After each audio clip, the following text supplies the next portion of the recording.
Un cours en miracle, Fondation for Inner Peace, édition Octave. Je lis dans le texte, chapitre 7, section 11 et leçon 54. L'état de grâce. Le Saint-Esprit te guidera toujours véritablement, parce que ta joie est la sienne. Telle est sa volonté pour chacun, parce qu'il parle pour le royaume de Dieu, qui est la joie. Le suivre est donc la chose la plus facile au monde, et la seule chose qui soit facile, parce qu'elle n'est pas du monde. Elle est donc naturelle. Le monde va à l'encontre de ta nature, étant en désaccord avec les lois de Dieu. Le monde perçoit des ordres de difficulté en tout.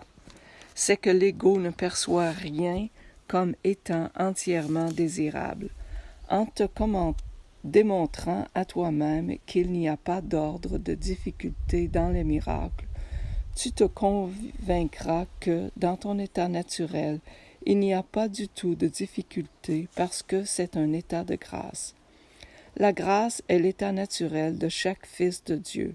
Lorsqu'il n'est pas en état de grâce, il est hors de son environnement naturel et ne fonctionne pas bien. Tout ce qu'il fait exige alors un effort, parce qu'il n'a pas été créé pour l'environnement qu'il a fait. Il ne peut donc pas s'y adapter ni l'adapter à lui. Rien ne sert d'essayer. Un fils de Dieu n'est heureux que lorsqu'il connaît qu'il est avec Dieu. C'est le seul environnement dans lequel il ne fait pas l'expérience de l'effort, parce qu'il est à sa place. C'est aussi le seul environnement qu'il est digne de lui, parce que sa propre valeur dépasse tout ce qu'il peut faire. Considère le royaume que tu as fait et juge équitablement de sa valeur. Est-il digne d'être la demeure d'un enfant de Dieu? Protège-t-il sa paix et fait-il luire l'amour sur lui? Garde-t-il son cœur intouché par la peur et lui permet-il de donner toujours sans jamais aucun sentiment de perte? Lui enseigne-t-il que donner est sa joie et que Dieu lui-même lui rend grâce de son don? Voilà le seul environnement dans lequel tu puisses être heureux. Tu ne peux pas plus le faire que tu ne peux te faire toi-même. Il a été créé pour toi, comme tu as été créé pour lui. Dieu veille sur ses enfants et ne leur nie rien. Or, quand ils le nient, ils ne connaissent pas cela, parce qu'ils se nient tout à eux-mêmes. Toi qui pourrais donner l'amour de Dieu à tout ce que tu vois et touches et te rappelles, c'est le ciel littéralement que tu te nies à toi-même. Je t'appelle à te souvenir que je t'ai choisi pour enseigner le royaume au royaume. Il n'y a pas d'exception à cette leçon, parce que l'absence d'exception est la leçon. Chaque fils qui retourne au royaume avec cette leçon dans son cœur a guéri la fidélité et rendu grâce à Dieu. Celui qui apprend cette leçon est devenu le parfait enseignant parce qu'il l'a appris du Saint-Esprit. Quand un esprit n'a que la lumière, il ne connaît que la lumière. Son propre rayonnement, lui, tout autour de lui, et s'étend dans les ténèbres d'autres esprits, les transformant en majesté. La majesté de Dieu est là pour être reconnue, appréciée et connue de toi. Reconnaître la majesté de Dieu comme ton frère, c'est accepter ton propre héritage. Dieu ne donne qu'également. Si tu reconnais son don en qui que ce soit, tu as reconnu ce qu'il t'a donné. Rien n'est aussi facile à reconnaître que la vérité. C'est une reconnaissance qui est immédiate, claire et naturelle. Tu t'es entraîné à ne pas la reconnaître, et cela t'a été très difficile. Hors de ton environnement naturel, tu peux bien demander « Qu'est-ce que la vérité ?»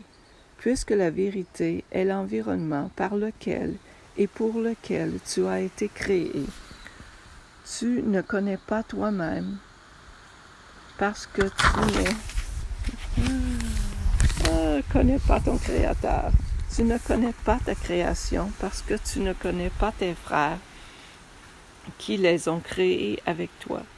J'ai déjà dit que seule la fidélité tout entière était digne d'être co-créatrice avec Dieu, parce que seule la fidélité tout entière peut créer comme lui. Chaque fois que tu guéris un frère en reconnaissant sa valeur, tu reconnais son pouvoir de créer ainsi que le tien. Il ne peut pas avoir perdu ce que tu reconnais, et tu dois avoir la gloire que tu vois en lui. Il est co-créateur avec Dieu, avec toi.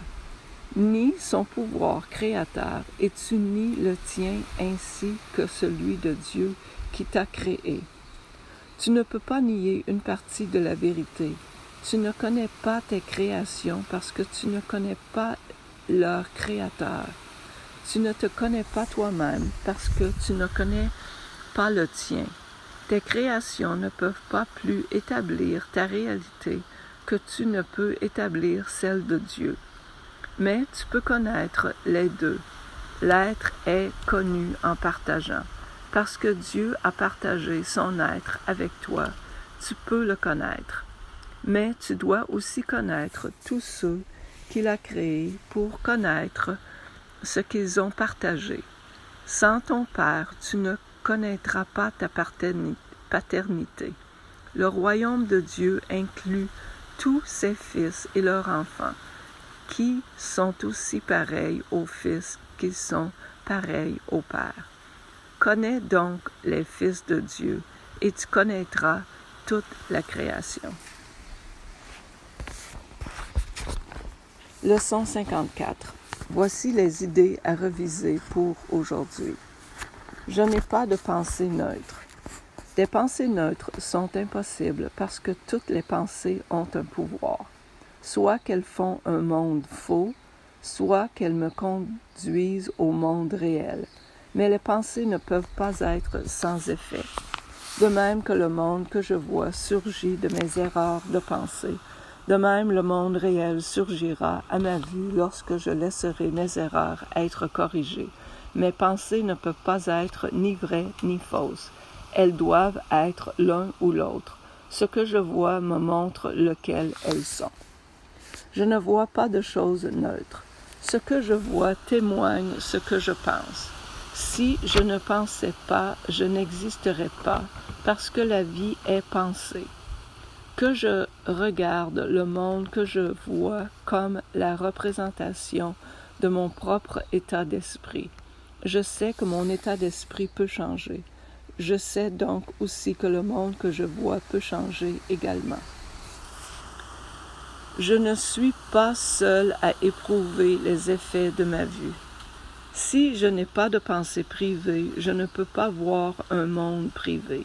Même la folle idée de séparation a dû être partagée pour qu'elle puisse former la base du monde que je vois. Or, ce partage était un partage de rien. Je peux aussi faire appel à mes pensées réelles qui partagent tout avec tous. De même que mes pensées de séparation appellent les pensées de séparation des autres. De même, mes pensées réelles éveillent les pensées réelles en eux. Et le monde que me montrent mes pensées réelles ne fera jour à leurs yeux aussi bien qu'aux miens. Je ne suis pas seul à éprouver les effets de mes pensées. Je ne suis seul en rien. Tout ce que je pense, dis ou fais enseigne à tout l'univers. Un fils de Dieu ne peut ni penser, ni parler, ni agir en vain. Il ne peut être seul en quoi que ce soit. Il est donc en mon pouvoir de changer chaque esprit avec le mien, car le pouvoir de Dieu m'appartient. Je suis déterminé à voir. Reconnaissant la nature partagée de mes pensées, je suis déterminé à voir. Je voudrais regarder les témoins qui me montrent que la pensée du monde a été changée. Je voudrais contempler la preuve que ce qui a été fait par moi a permis à l'amour de remplacer la peur, au rire de remplacer les larmes, à l'abondance de remplacer la perte. Je voudrais regarder le monde réel et le laisser m'enseigner que ma volonté et la volonté de Dieu ne font qu'un. Merci.